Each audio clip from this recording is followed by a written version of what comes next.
In the book, you described your interest in centrism, or the fact that you gravitate toward being a centrist when you were 10 years old.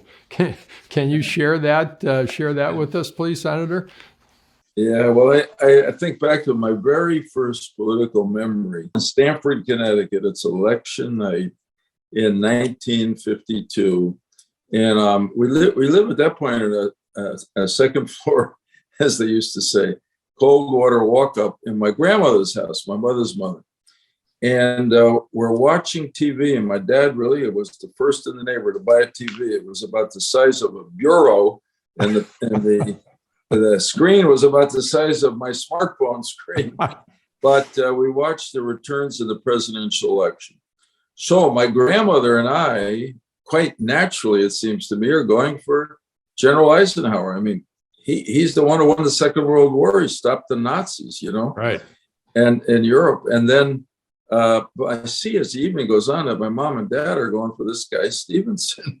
And I don't get it. I was too respectful at 10 to figure it out. But later on, as I reported in the book, I talked to my dad about it a couple of years later.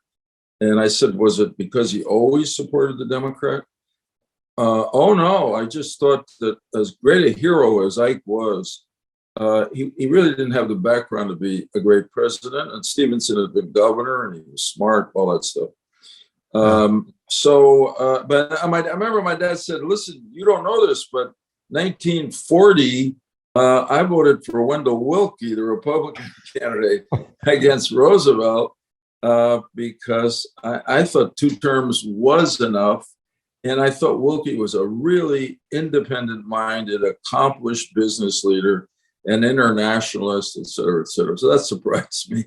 And those lessons stayed with me probably more than you'd imagine as an impressionistic 10-year-old who had no real interest in politics at that point, but maybe later on thought about it and went back to that day when I was 10 years old.